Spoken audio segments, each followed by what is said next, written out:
This is a testimony of what will happen on Earth very soon. If you are watching this video today, it means you are not here by accident. You are in the right place at the right time. I encourage you to remain with me until the very end so you can understand in full everything I have to share. What I saw was not a dream, not a passing imagination, but something that marked my soul forever. My name is Sabrina David, and I am 34 years old. I worked as a nurse in the emergency room at St. Mary's Hospital in Phoenix, or at least I used to work there before it all happened. Before I died and returned with a message no one around me wanted to hear. Before I continue, I would love to know where you're listening from. It helps me feel connected even if oceans or continents separate us. And don't forget to like this video, it allows the message to reach others who are desperate for answers. Leave your comments below and share your thoughts about what I'm about to reveal. Let's keep this discussion honest, respectful, and open. We can learn from one another. And please remember to subscribe if you want to hear more testimonies like this in the future. Take a deep breath, open your heart, and listen. I wasn't always bitter about life. There was the time when I wanted to believe the best about people. But working in the ER for 8 long years can harden even the kindest soul. You see pain that words can't describe. You see loss that never leaves your memory. You watch parents screaming over their lifeless children. You hear final gasps of people who thought they had more time. And you realize life is far more fragile than anyone admits. For me, faith faded slowly. It slipped away somewhere between handling the 3rd overdose of the week and comforting a mother who collapsed when she learned a drunk driver had killed her son.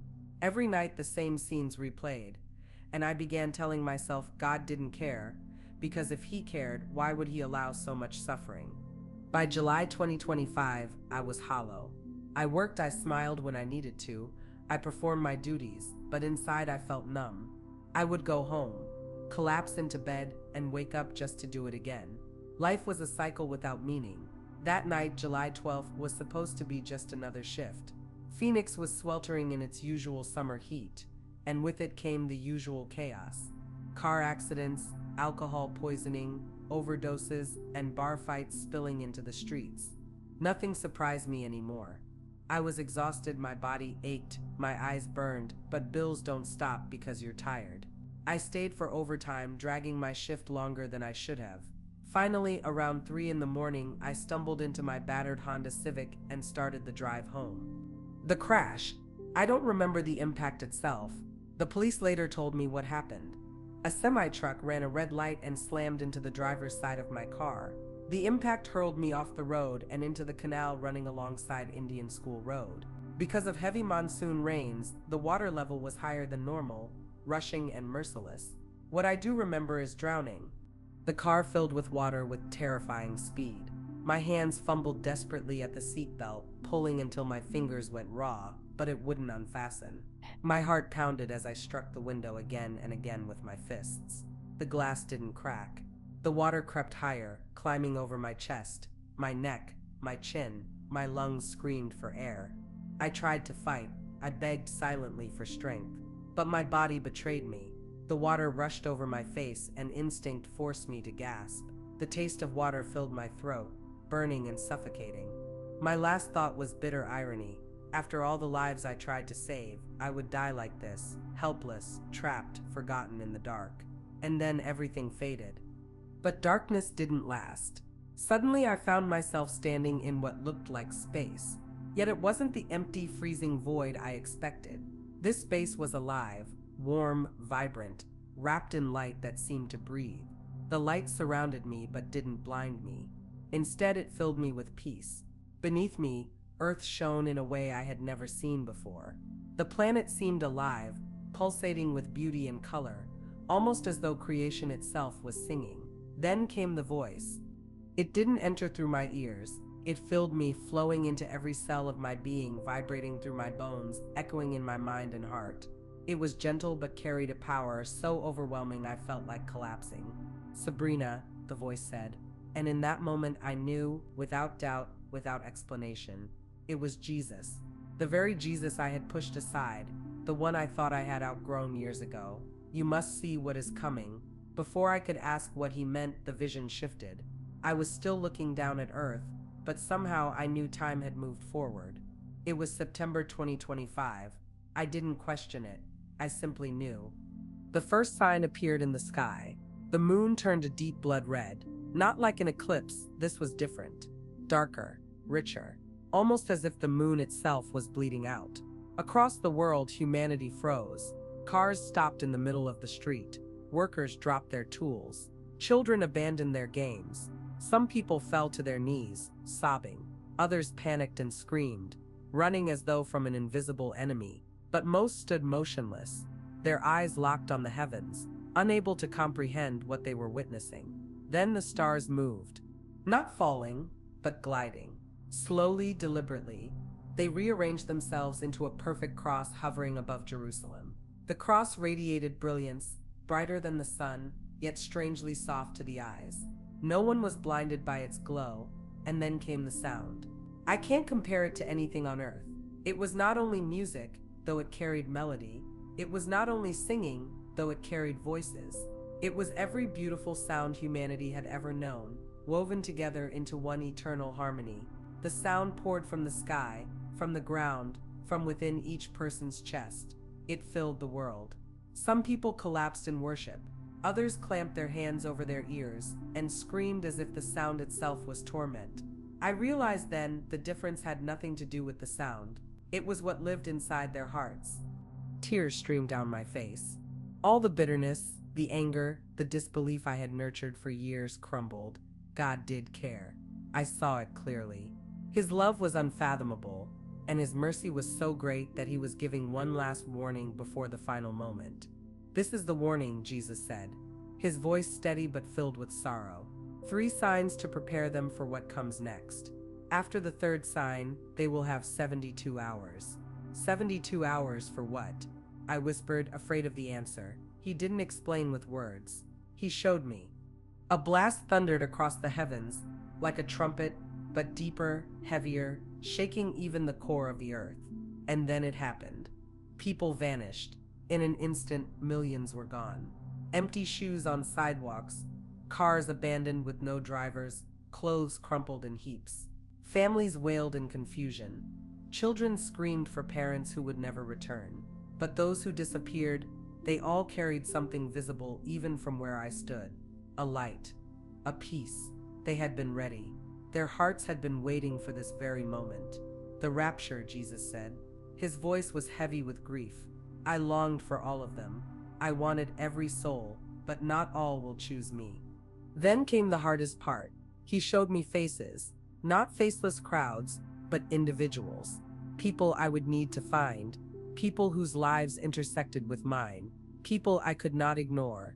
Their faces burned into my memory, one after another, some familiar, some strangers. And then one stood out, someone I knew immediately. A drug dealer named Dave, who lived 3 blocks from my apartment. A woman named Anna, who worked in City Hall and had grown used to bribes, crossing lines so often that corruption became routine for her. My own mother, Margaret, a woman I had once adored, but whom I hadn't spoken to in 2 years after she chose her boyfriend over her own family. That betrayal had carved a wound so deep it still bled when I thought of her. But the most devastating part, the part that tore at me until I wanted to scream, was when he showed me one last face, my own. I saw myself standing in my apartment, 3 days after the signs, staring up at the sky. I was waiting, just like everyone else, heart pounding with expectation. And then when the trumpet sounded, when people vanished in an instant, I remained, still there, still bound to earth, still left behind. Why? My voice cracked in the vision. Why show me this, if I won't be saved anyway? The answer pierced me like a knife. Because you have a choice to make, Sabrina. You can accept my mercy now, while there is still time, or you can spend your life trying to earn it on your own, but earning it will never work. It never has.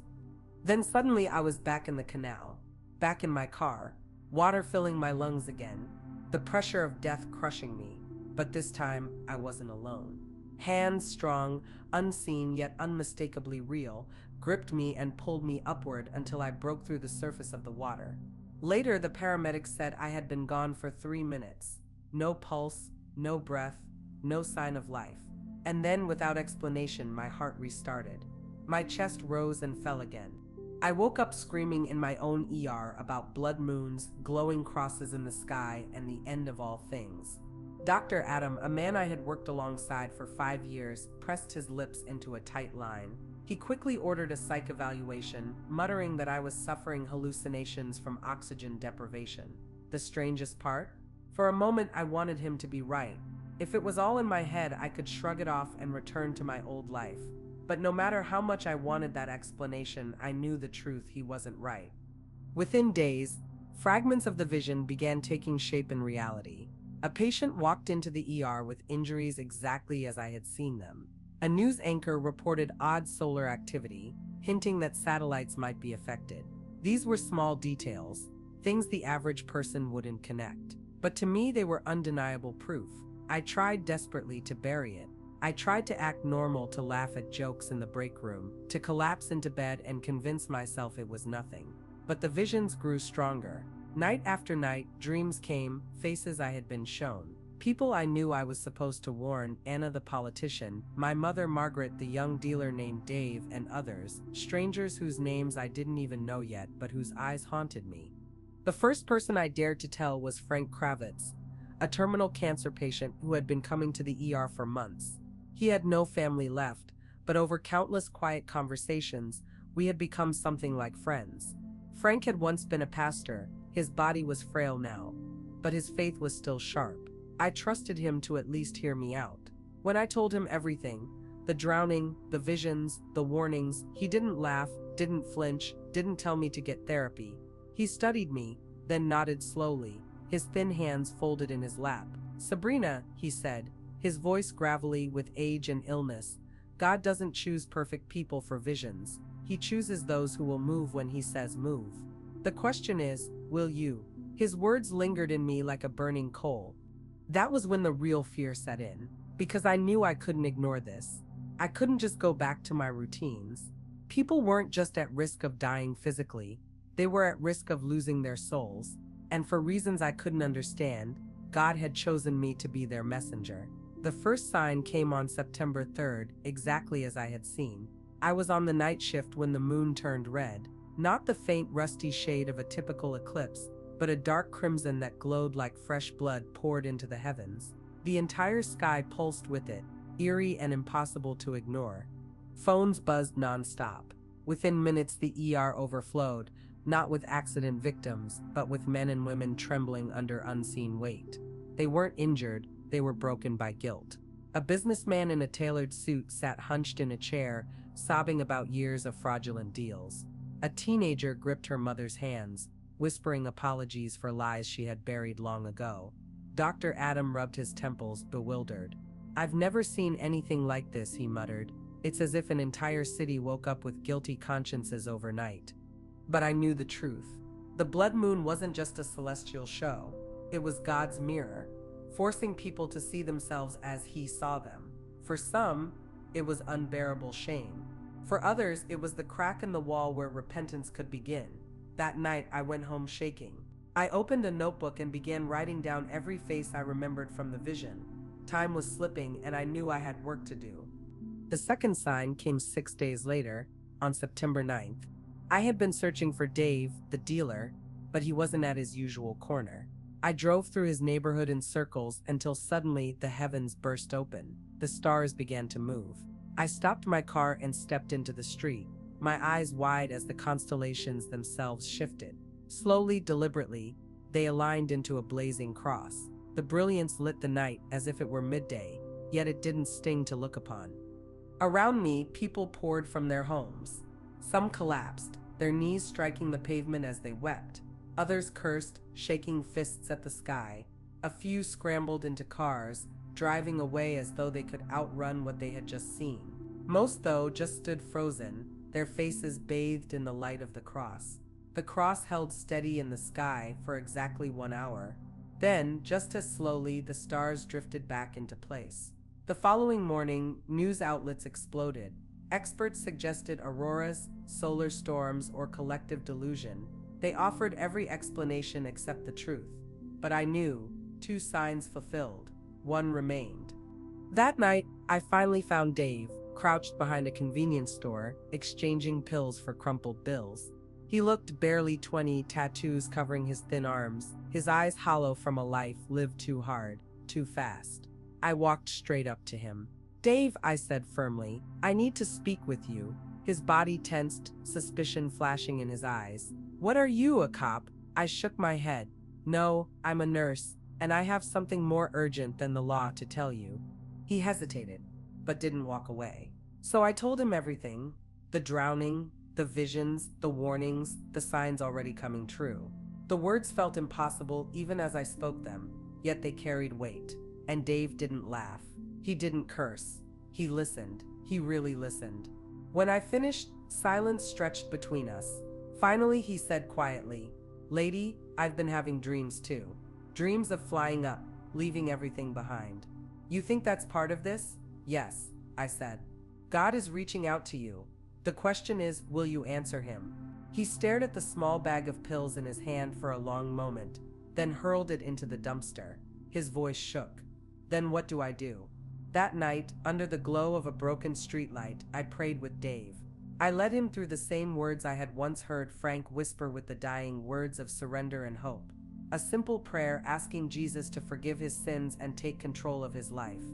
When we finished praying together, Dave looked different, noticeably different. His face carried a lightness I hadn't seen before. His shoulders seemed freer, as though years of invisible chains had finally been cut loose. His eyes, once restless and suspicious, now looked clearer, almost childlike. One down, I thought. One soul had turned. But how many more were still waiting? How many more would refuse until it was too late? The third and final sign came on September 12th at exactly 3 p.m. I was at the hospital when it began. The sound started low, so low you didn't exactly hear it. You felt it. It vibrated through the walls, through the floor, through your chest, like standing near an enormous bass drum struck in slow motion. Then it swelled, louder, higher, richer, until it filled everything: the air, the ground, even the marrow of your bones. It was the most beautiful sound I had ever heard, yet it was also the most dreadful. To those who were ready, it was a melody from heaven itself. To those who were not, it was unbearable torment. In the ER, the reactions could not have been more different. Some patients lay back with tears streaming down their cheeks, smiling faintly, as though listening to the sweetest lullaby of their lives. A nurse in the corner whispered, "It sounds like home." Others clutched their ears, their screams echoing down the halls as if the sound were cutting into their very souls. A few collapsed outright, their bodies overwhelmed by the weight of what they were hearing. I knew then what this meant. 72 hours. That was all anyone had left. 72 hours to make the most important choice of their lives. Those next 3 days were the longest, most exhausting of my life. I drove through Phoenix from dawn until midnight, retracing neighborhoods, searching faces, knocking on doors, begging people to listen. Some welcomed me inside, their eyes wide with fear and curiosity. A few bowed their heads with me in prayer, their hearts breaking open at last. But most laughed, shook their heads, or dismissed me with irritation. Anna, the city hall worker, listened just long enough for me to mention Jesus before slamming her door. "I've got work to do," she snapped. "I don't have time for fairy tales." My mother, Margaret, wouldn't even return my calls. Each unanswered ring felt like a knife twisting deeper. Still, Dave refused to give up. Side by side, we went door to door in his neighborhood. He spoke candidly to people he once sold drugs to. His testimony gave weight to mine. "Listen to her," he would say. "I used to think she was crazy too. But God got me, and he's coming for you too." Most people didn't listen, but a handful did, and that handful gave me enough strength to keep going. On September 15th, I awoke with an unmistakable heaviness. Deep in my spirit, I knew it was the last day. The trumpet would sound before midnight. Those who had surrendered would be lifted. Everyone else would remain, left to face the storm. That morning, I tried again to reach the names on my list. At last, my mother agreed to meet me. I went to her home, my heart pounding with both fear and hope. When I spoke of the visions, the blood moon, the cross of stars, the heavenly sound, she laughed. "Oh, Sabrina," she sighed, shaking her head. "You've always been dramatic. But this is absurd. even for you. Mom, please, I begged, my voice breaking. Just pray with me. Just once. Ask Jesus to forgive you and take control of your life. It costs you nothing, but it could mean everything. But she only shook her head firmly. I don't need some man from 2,000 years ago fixing my life. I'm doing just fine on my own. There was nothing left to say. My throat tightened.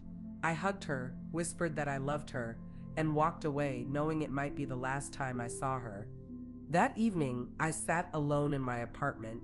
The silence was thick, broken only by the relentless ticking of the clock on my wall. Each tick grew louder, pounding like a drumbeat, counting down to the inevitable. At 11:45 p.m., it began. The trumpet sound. The same one I had heard in my vision, but deeper, richer, more glorious. It resonated everywhere through the sky, the earth, and even within my chest.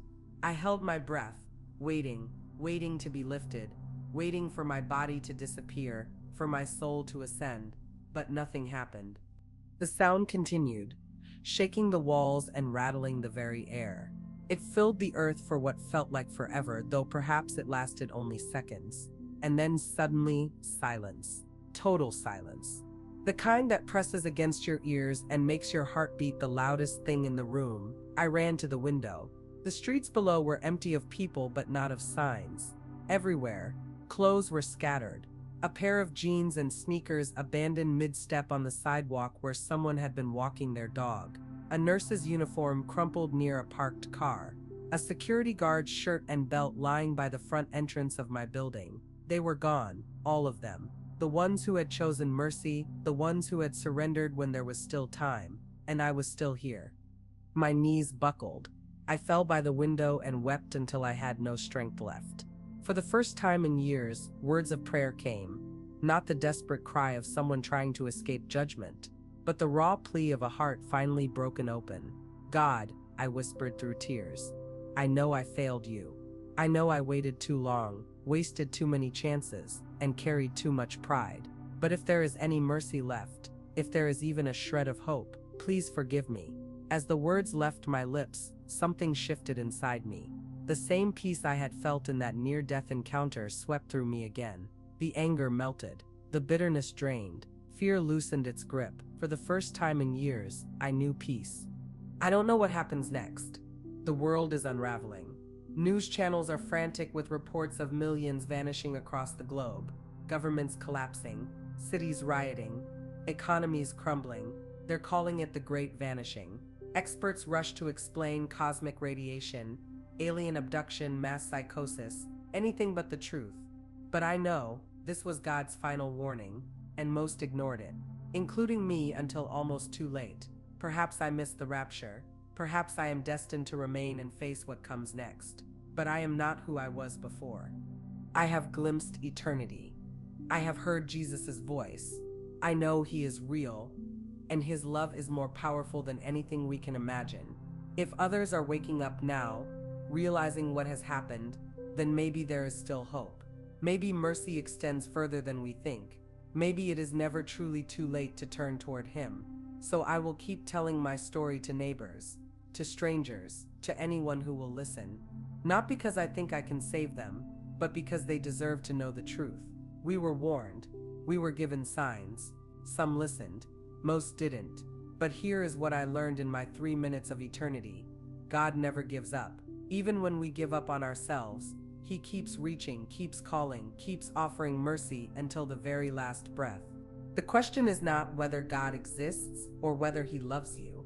The real question is whether you will let him change your heart before time runs out. Time is shorter than we think, but it is not yet gone. There is still hope. There is still mercy. There is still a Savior reaching for you. Thank you for listening to my story. If this testimony touched your heart, please like this video. It helps others who need to hear it. Share it with your loved ones. That might be the greatest gift you ever give. If you are yet to subscribe to our channel, please do so. It's free, and it's a way of joining this great community of believers.